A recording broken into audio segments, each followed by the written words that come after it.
I'm really excited about today's show, guys. We have Dr. Joseph Antoun on the show. We're going to talk about all about the benefits of fasting, how it's going to enhance your longevity and increase your health span.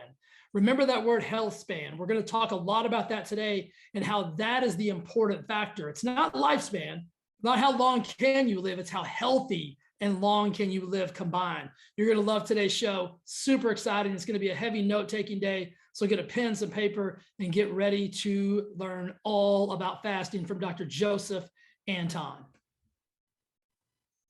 Dr. Antoun, welcome to the show. Hey, thank you very much, Jay. Look forward to changing somebody's life today. Absolutely. I'm looking for, maybe it's mine. You know, like I told you before the show started that I've been intermittent fasting for probably 10 plus years now. Love it, but I'm always excited to learn more. So, you know, I gave everybody your credentials so they all know that you're an expert when it comes to the field. How long have you been interested in like educating and working in the practice of kind of fasting and, you know, everything that it encompasses? Well, probably 2013 is when I met Dr. Walter Longo, who, you know, is the grandfather of all this discipline. Yeah. Probably 95% of all the scientific articles on fasting have his name on it. There are other big names that help promote fasting, Jason Fung, Peter Attia, and others. But Professor Walter Longo was the source of the science, and kind of a lot of doctors historically tried to bring fasting to medicine and there are waves actually in the 20s and the 60s, but it never had the science, it never had the critical mass, and probably now social media as well, and fasting works. So right. Science, you have the fast spread of today, and people read fast and can get access to information, and it works. So I think it was a perfect storm where between 2013, 2016 was a landmark year because you had the Nobel Prize in medicine and physiology on autophagy with fasting, right? Right. That was a big year. At the same time is when the first article, the first data on the fasting and the fasting mimicking diet on promoting and enhancing human longevity went out. So you had two big sources in Nobel Prize committee saying, hey, we should pay attention to autophagy. You have big science data talking about the benefits of fasting. They came at the same year. And this is where you can see even on Google searches, on everything interest, fasting was flat. And then 2016, 2017, yeah. 2016 February is, and Dr. Walter Longo launched his book, The Longevity Diet, then is when you saw that critical mass of requests and followership and readership around the word fasting that took off on Google big time. Yeah, that's kind of how I got into it. I started following Dr. Longo. I started reading about like blue zones, and then, you know, Dr. Peter Attia is always, you know, he's been on podcasts, you know, for a long time. Super intelligent guy, and I'm just a nerd when it comes to anything science-based or medical-based that can enhance and make life better, right? I love that you use the word health span instead of lifespan. I think we get so focused on how long can I live, and I'm like, well, wait a minute, like I don't want to be 130 if I'm miserable. So I used to be a professor at the Buck Institute for Research on Aging. It's the biggest aging research institution in the world. Oh wow!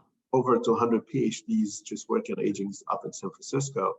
And I remember we're talking back to 2000, probably 12 or 13.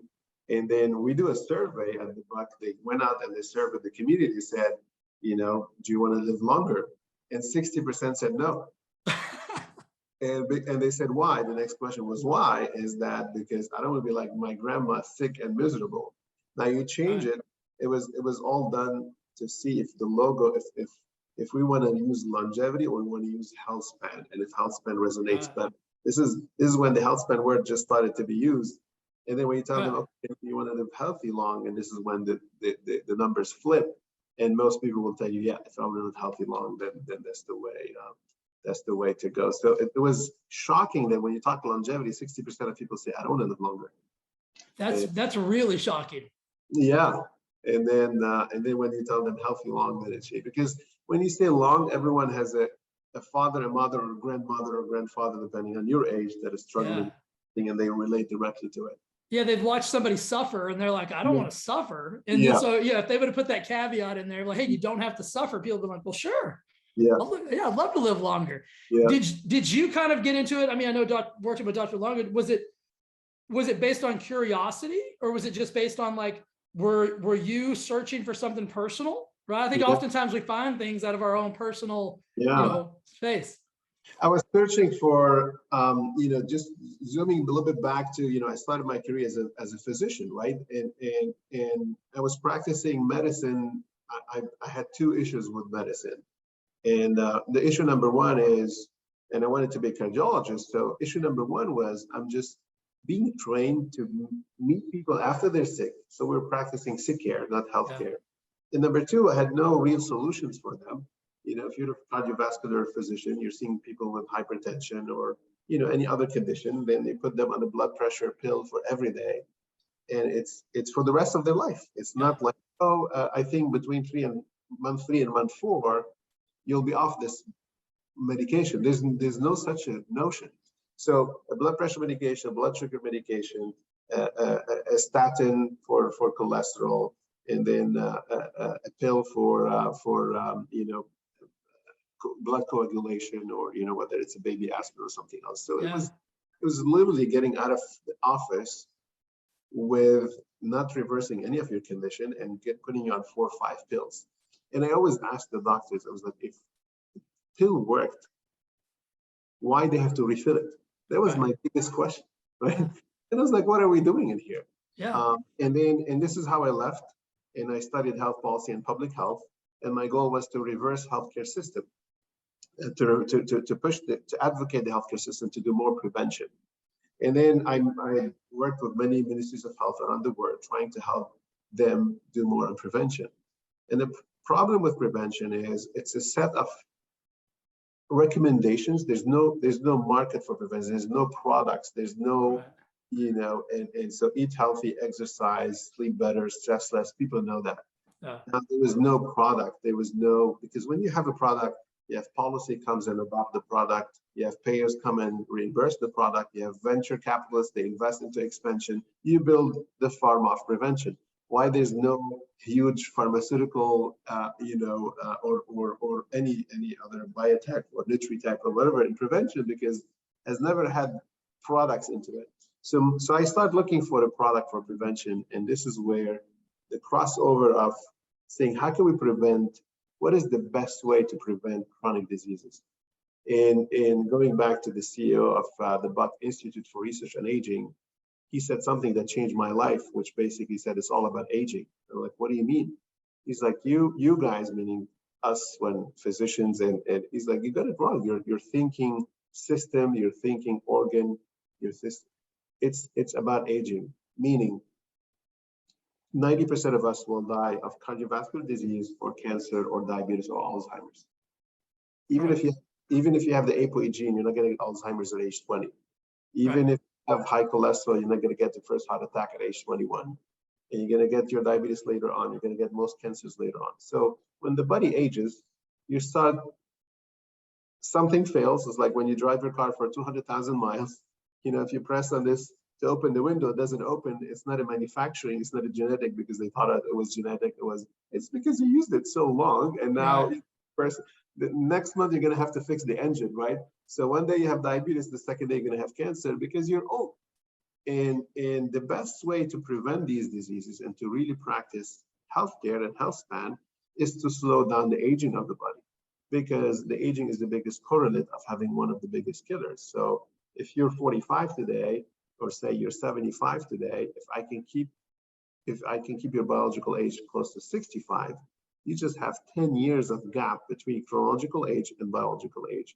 And if you're younger, it means definitely you're away from the age-related chronic disease and all of that.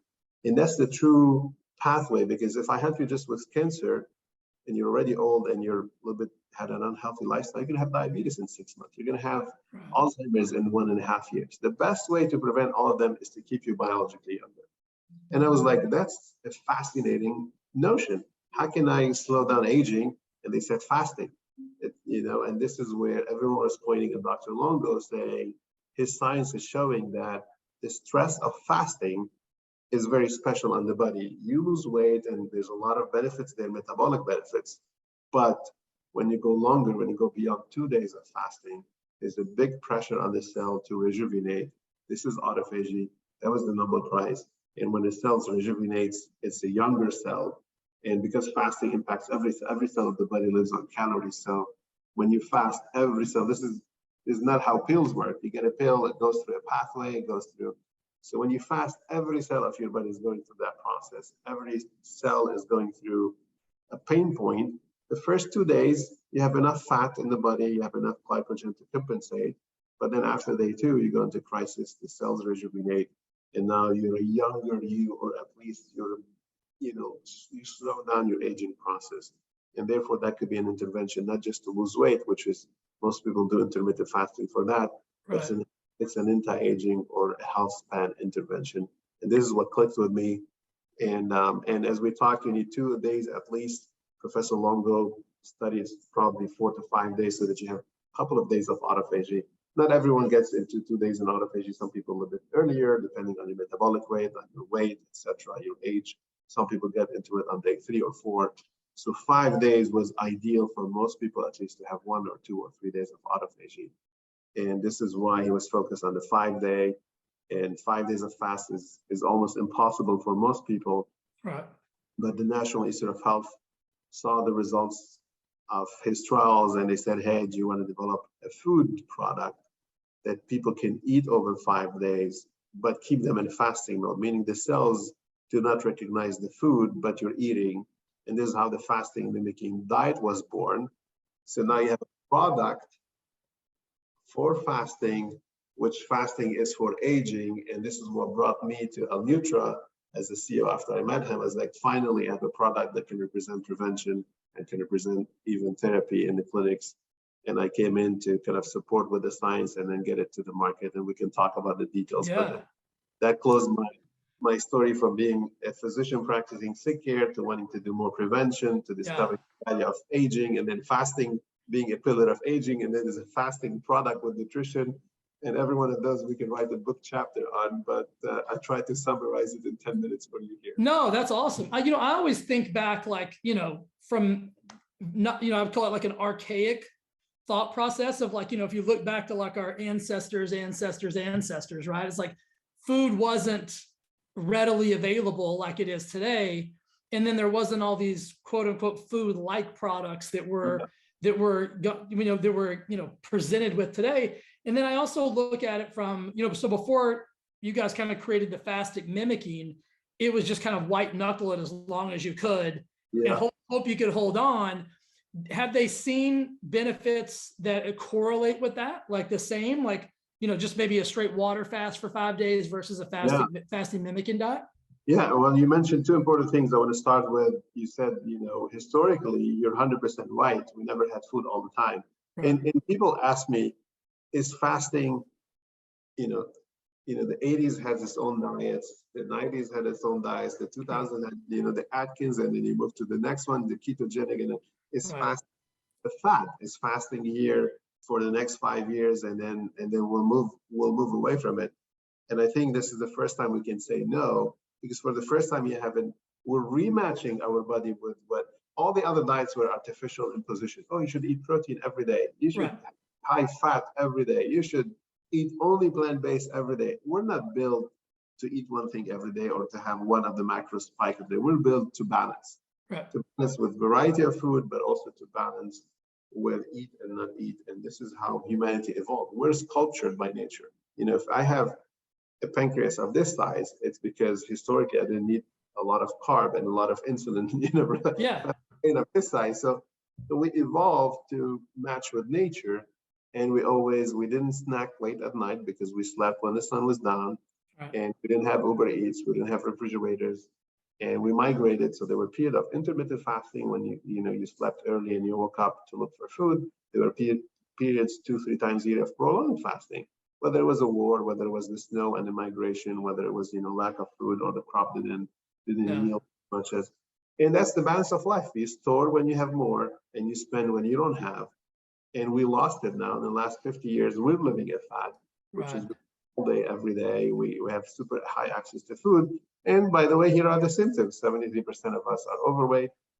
Diabetes is on the rise. Cancer is on the rise. Alzheimer's is on the rise, despite spending $4 trillion on the healthcare system. There's a direct correlation between how we eat and disease states. It's undeniable. It's not even a correlation, it's a causation this time. Right, yeah. So it's clear what's happening. We're living a fad. We got to bring back fasting to our diet. Fasting is not a diet. Right. Fasting is our diet. It's supposed to be part of our diet. We lost that and we did the big mistakes in the late 90s where they told us you should eat 6 times more portions a day, right, which keeps you in this pro-growth, pro-aging, pro-absorption of food state all the time, based on a little bit silly information that you spend calories to digest, you eat small portions, and it's a bad mistake because you're spiking insulin and IGF all day long, and you're pro-aging all day long, and you're in anabolic fat storage mode all day long. So I think today what we're trying to say is, hey, let's rematch our body with what our body is supposed to eat. We humans live around rivers. You know, I know people say cavemen. I mean, we slept in a cave to survive. There's no water in a cave. There's no food in a cave. So right, we lived around rivers. We couldn't live around ocean because it's not potable water. It's not water that you can drink.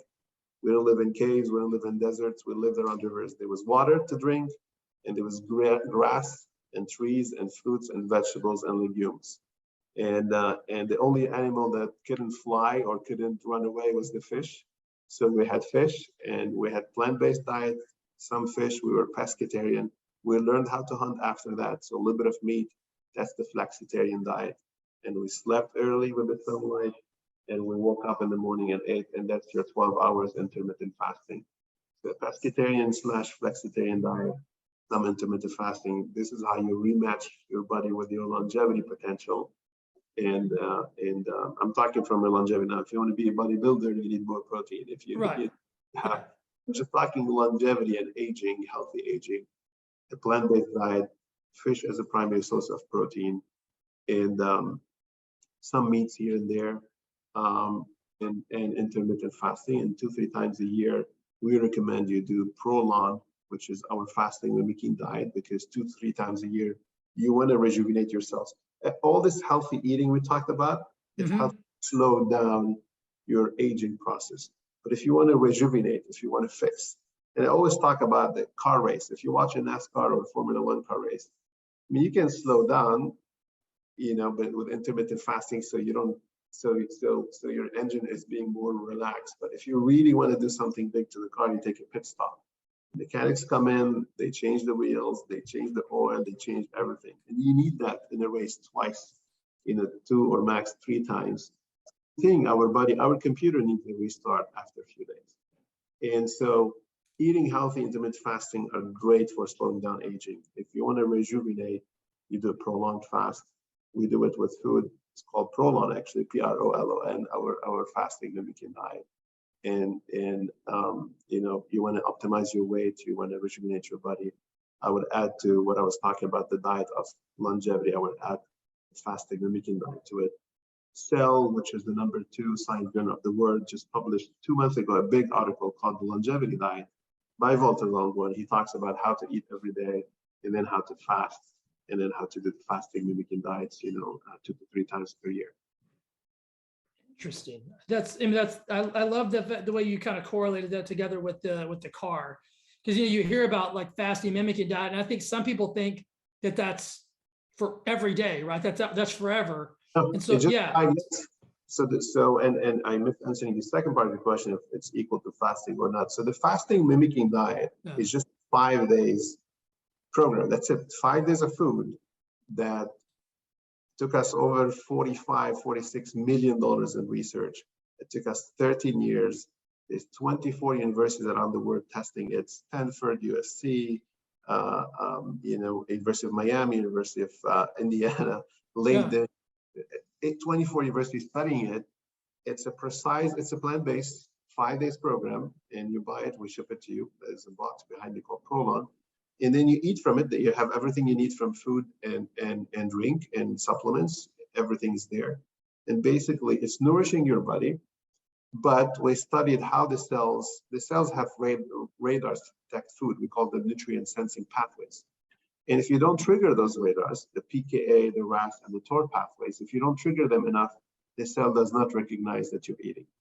So what we have achieved, which is a big disruption, so one of the biggest biohack in history of nutrition, is I can feed you while when the nutrients come to the cell, they're going around the receptors that tells the cell that there's food.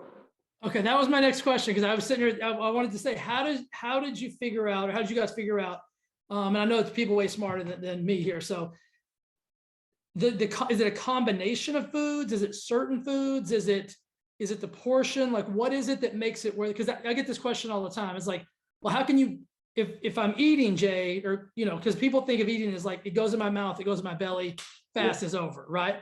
How did you guys figure out what's the correlate? I mean, what's the compound that you're using?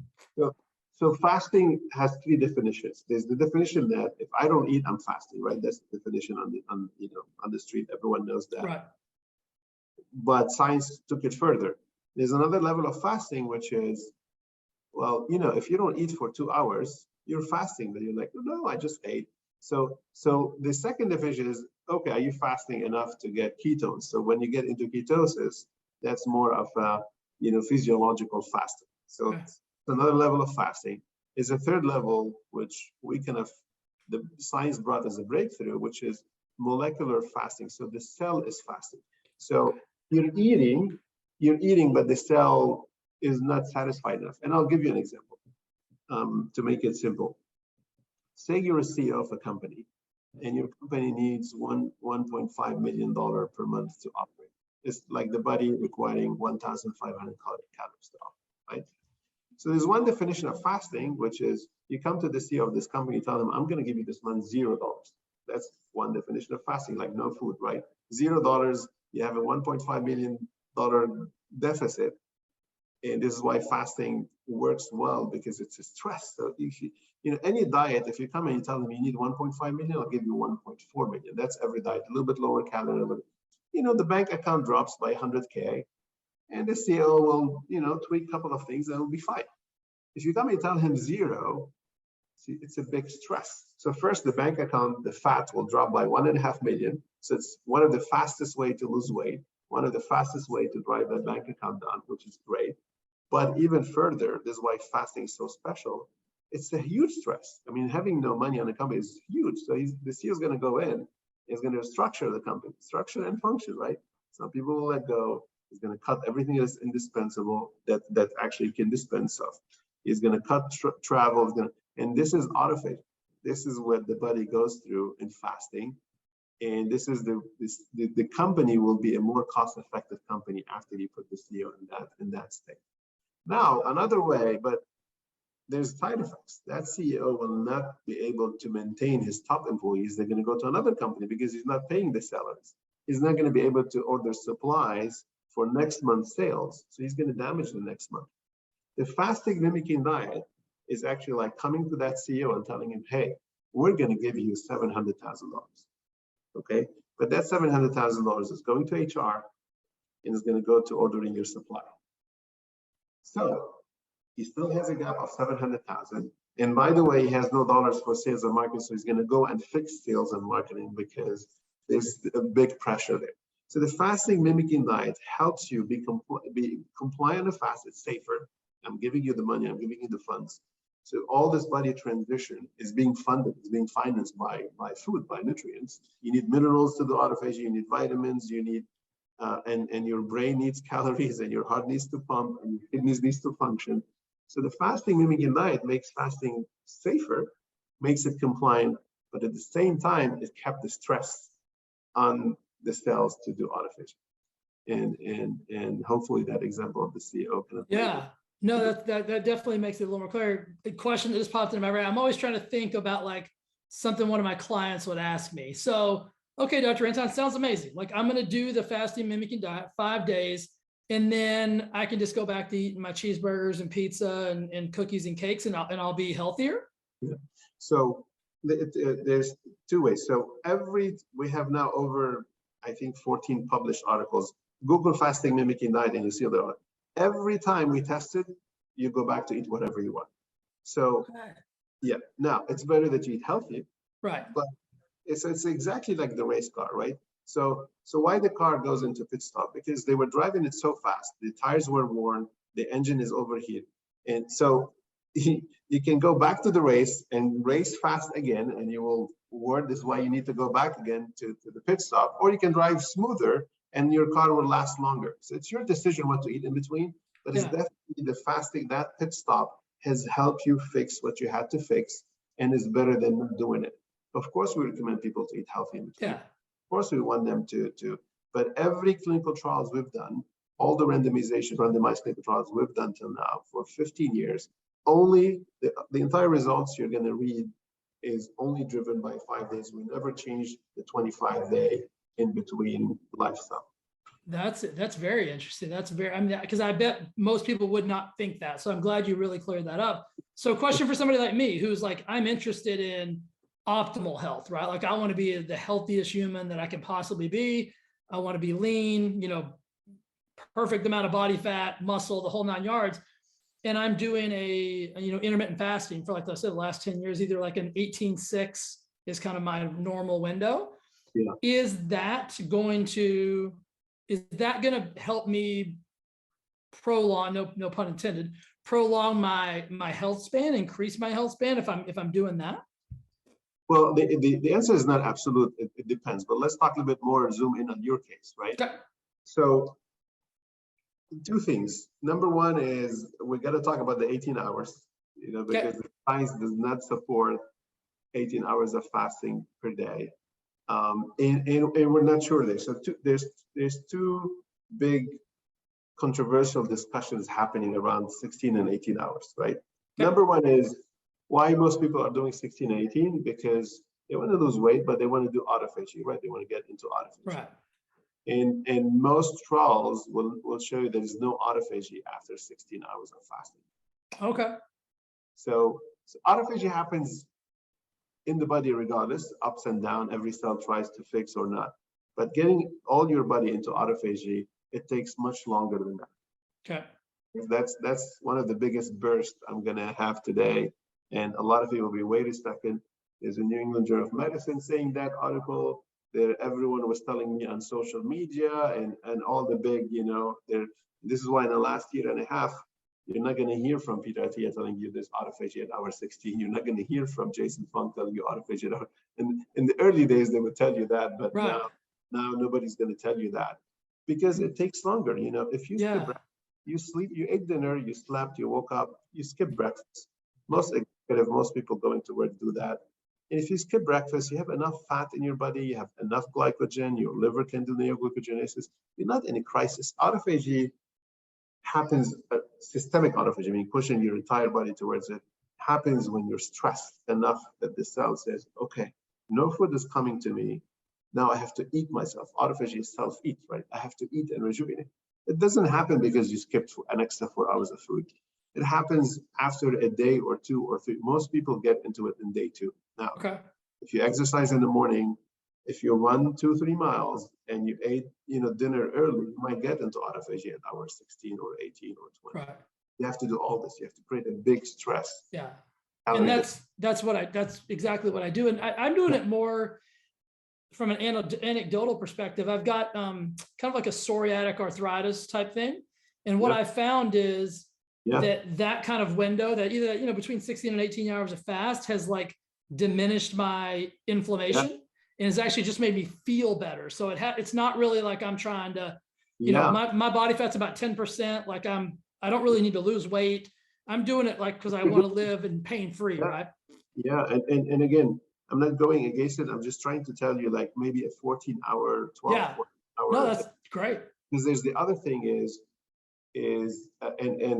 and by the way, in the old books of medicine, fasting was prescribed for autoimmune disease, and psoriasis was one of them.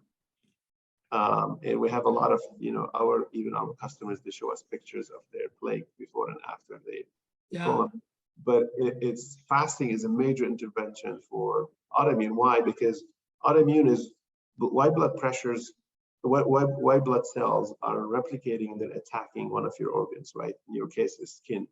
And for them to replicate, they need calories. They need investment, right? So you're growing a company, you need investment. And when you deprive them during the day of calories, the body tells the web and says, stop, shut down.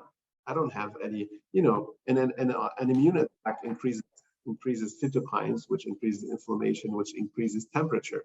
All this is like an engine heating that you cannot fund when you have fasting. So fasting is one of the best ways to shut down an immune attack, and then you're allowing the attacked organ to rejuvenate. So what we're testing our fasting mimicking diet on autoimmune with Stanford and University of Miami, and we have an early article that we published in 2016 in Charité University in Germany.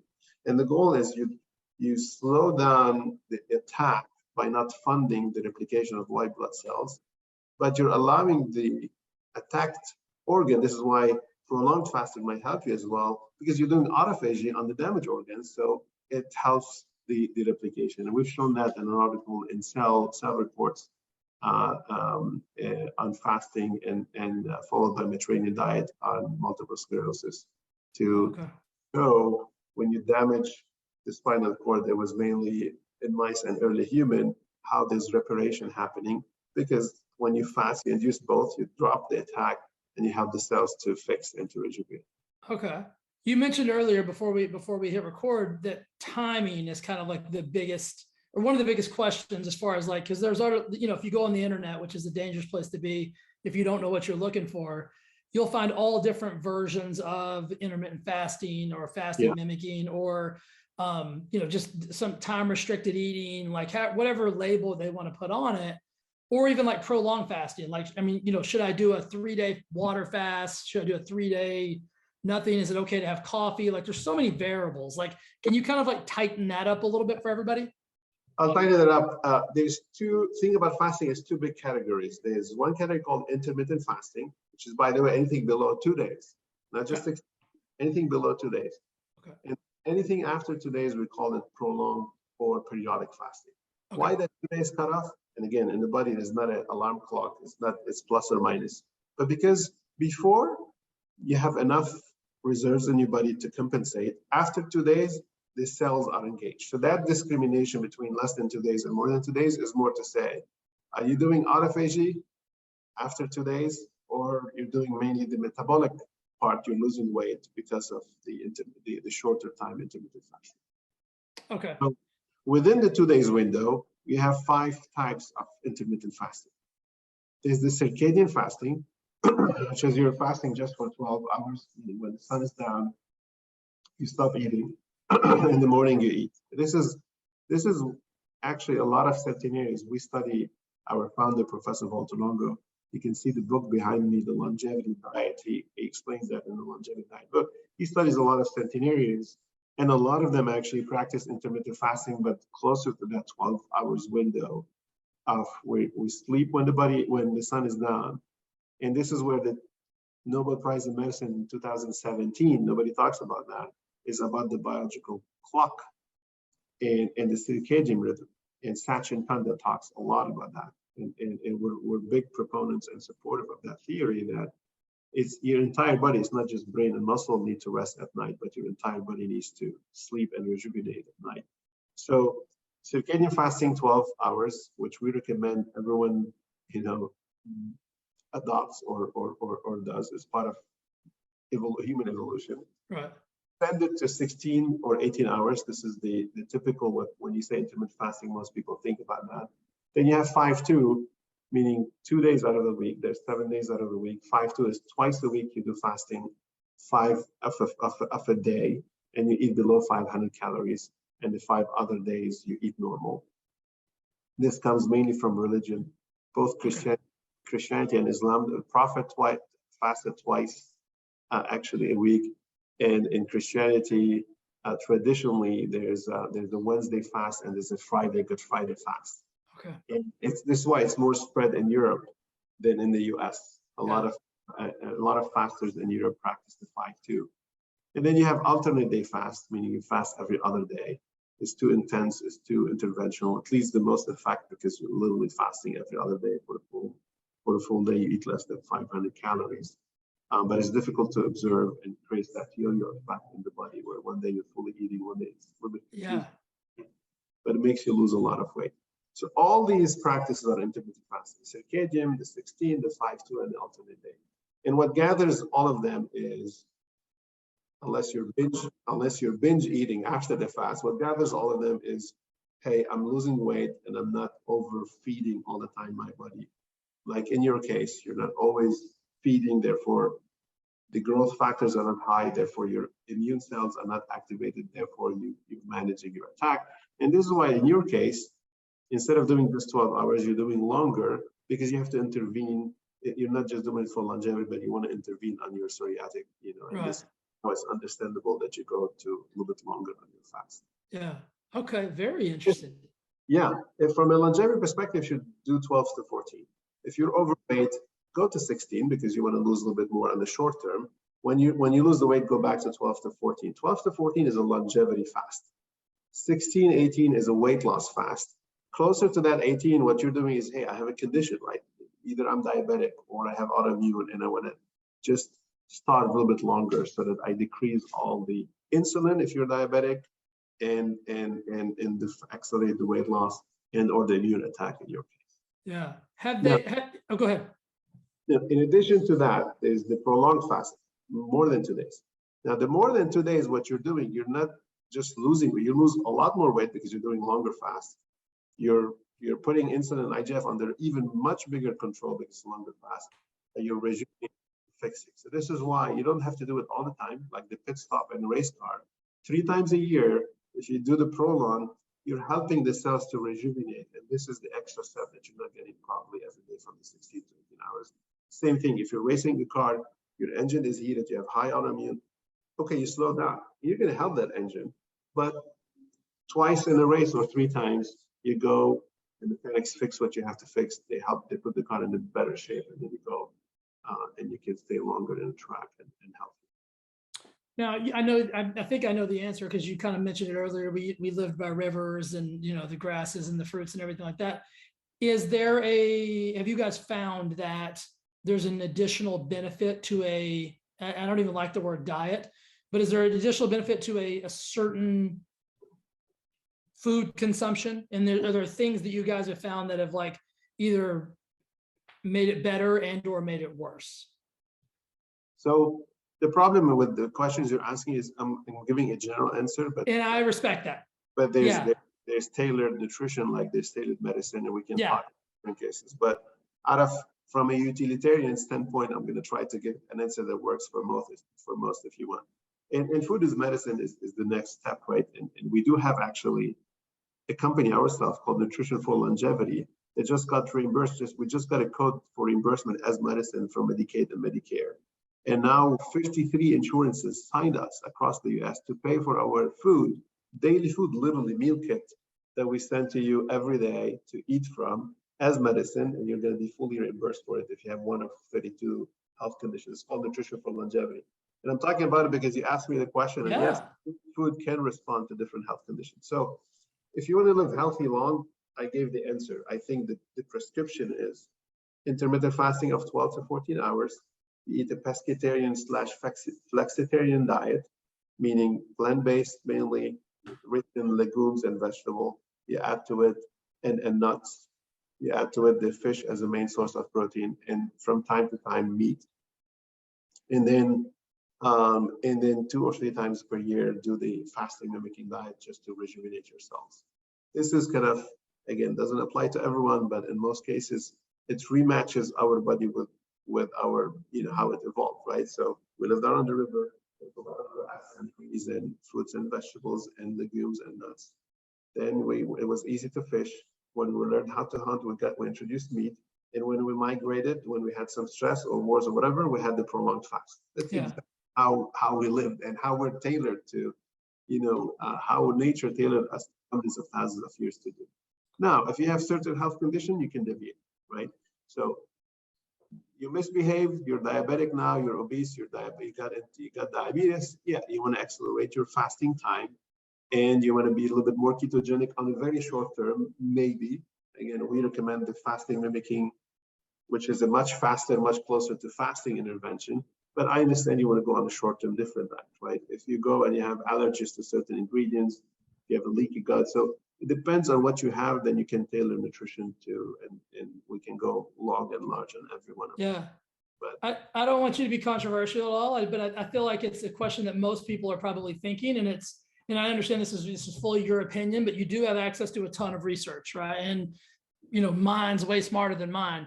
How do you feel about, I feel like the world of nutrition is really the world of marketing, right? It's like there's, keto, there's the keto diet, paleo, Mediterranean, Whole30. I mean, you could fall down and land on a diet. When you hear things like that, and let's just touch on ketogenic diet because it's really popular right now. Does that make you cringe? Do you say, okay, like what are your thoughts around that? The high meats and his carnivore style and all of that. Yeah.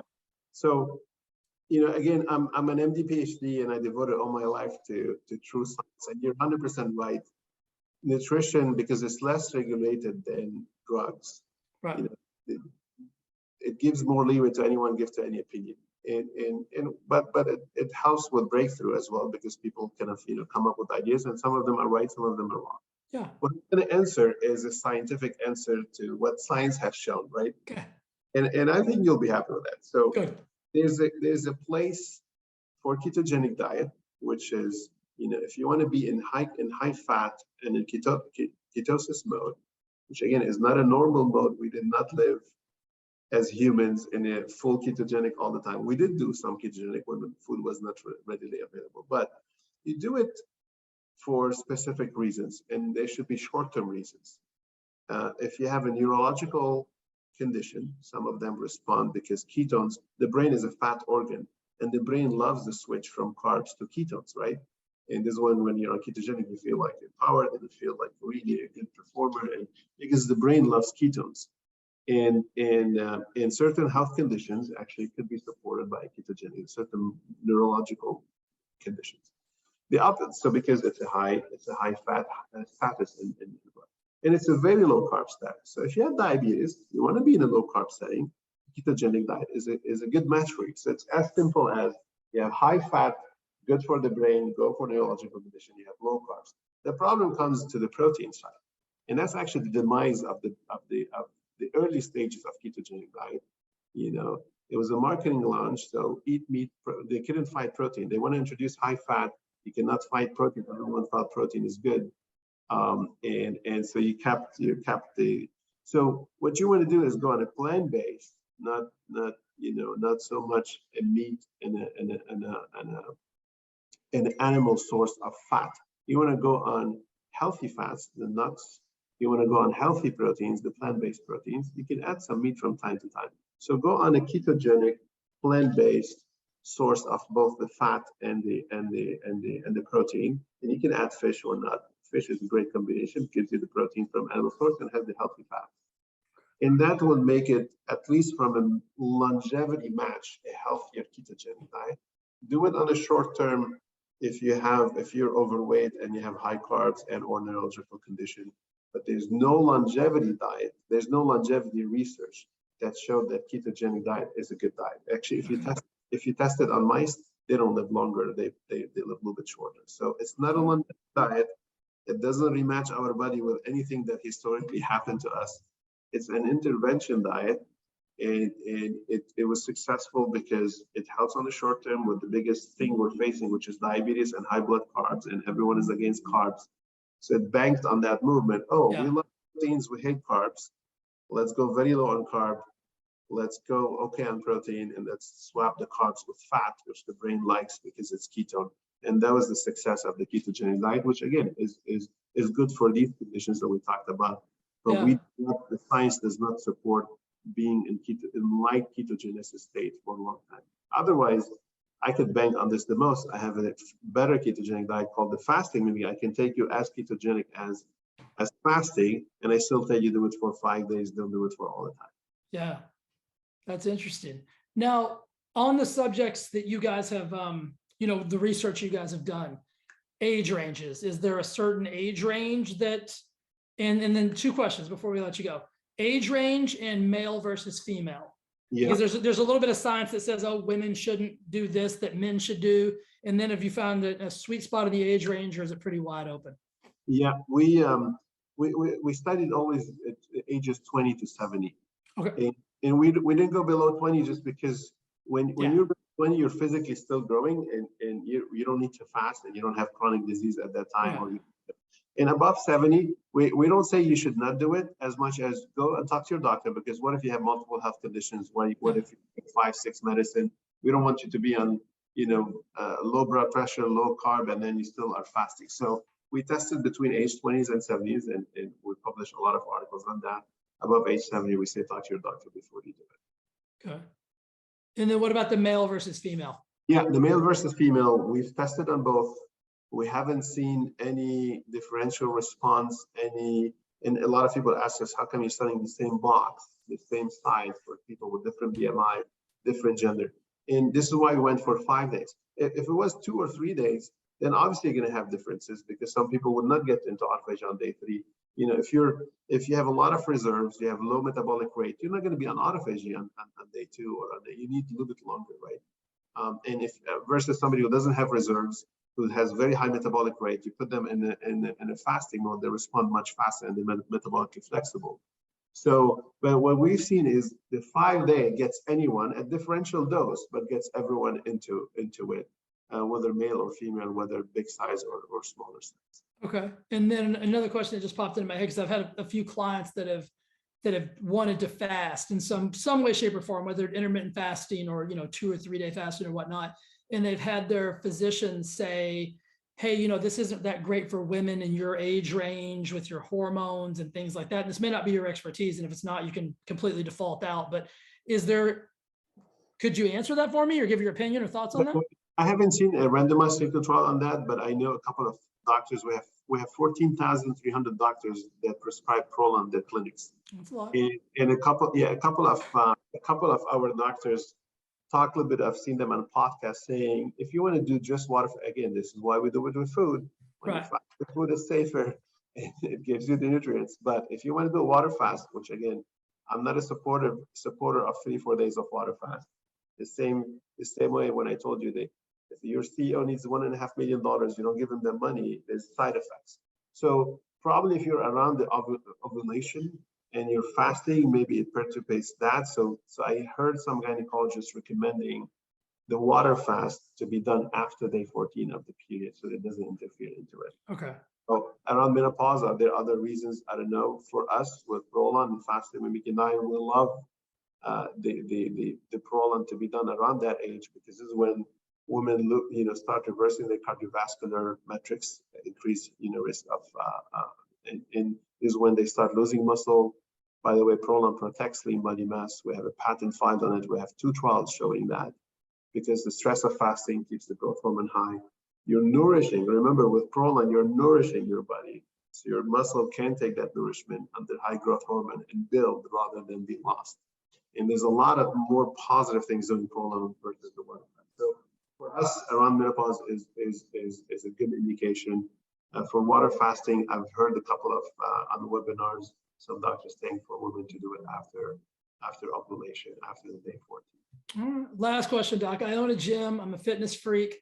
Any correlation? Because I've heard people say, well, oh, I'm fasting, so I can't work out, or I'm fasting, so I shouldn't work out. So what are your professional thoughts on fasting and fitness combination? It's not sci-fi. If you're fasting, you have lower carb intake, right? So don't run the marathon, but if you want to stretch, yoga, or do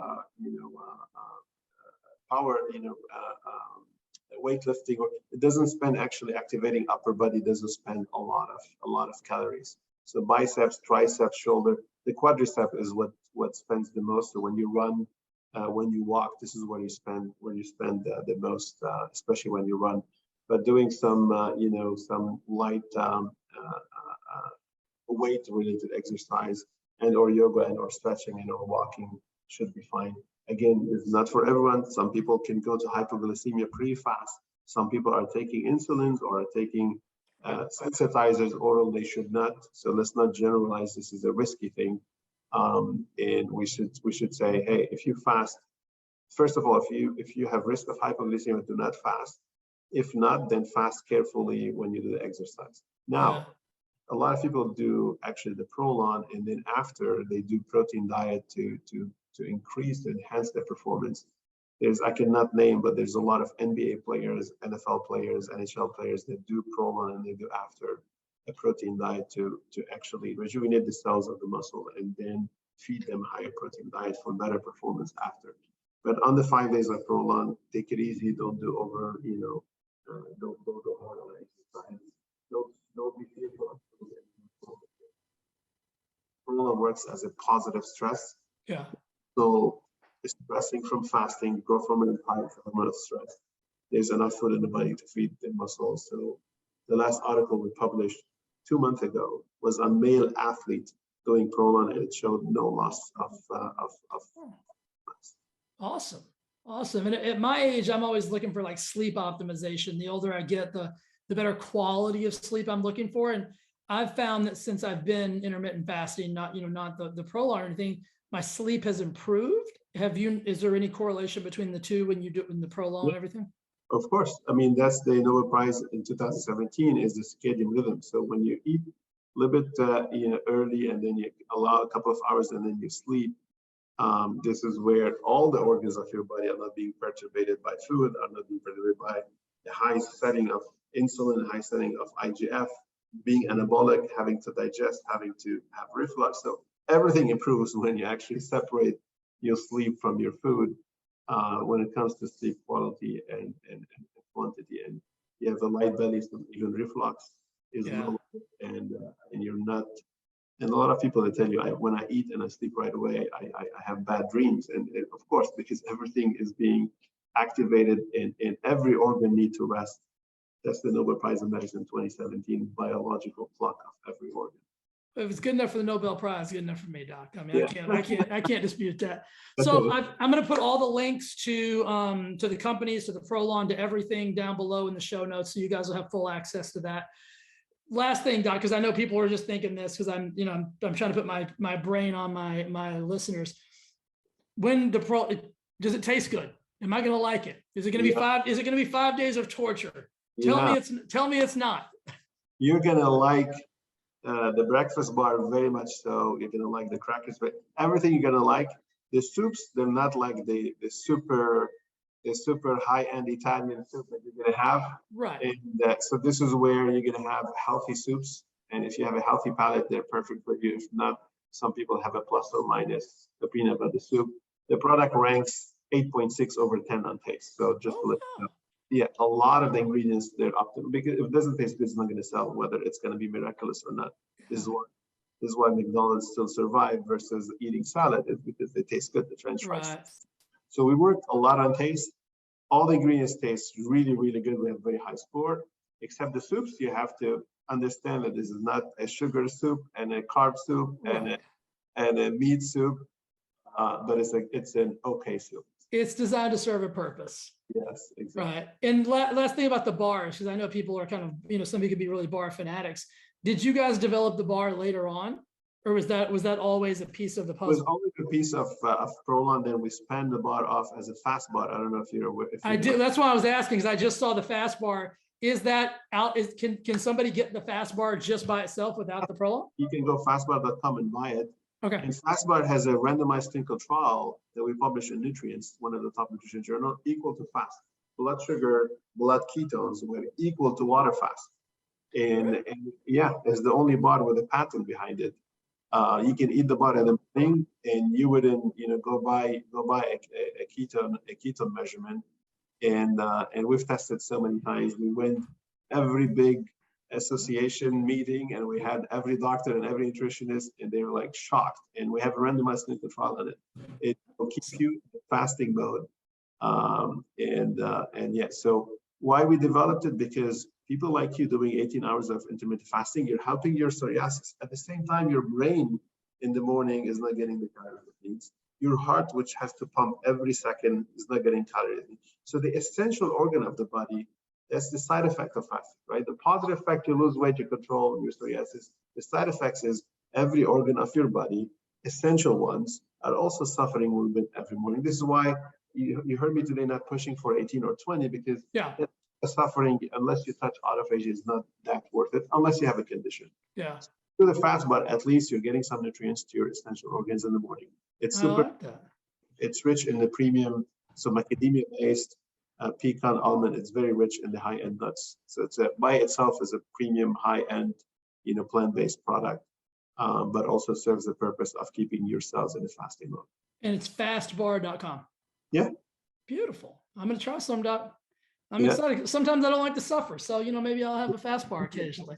Yeah. Doc, you've been awesome, man. This has been super informative. And like I said, I'm going to put all the links down to all the articles and everything else that you mentioned. And just thanks for being on the show, man. Yeah. Well, thanks for having me on. And hopefully, again, we helped someone change their life. I always say this because that's my purpose in life, is to bring true scientific awareness and education for people to know what to do and live a healthier, longer life. I love that. You and I share that same passion. All I care about is if we, I know we did, we change one person's life today, it's a win for me, man. Yes. Okay. All right, Doc. Have a great day, man. Take care. See you, Bye-bye. buddy. Bye. Bye. Hey, before you go, I'd just like to say thank you again for listening to the Thrive Forever Fit podcast and watching on YouTube. It means the absolute world to me. And if you would do me one favor, and that is simply subscribe and review this podcast on whatever platform it is that you enjoy it on, YouTube, Apple, Spotify, doesn't matter. I would absolutely be so grateful and so thankful if you do that for me. Thanks again for listening, and I'll see you again next week with an awesome, awesome episode. Bye.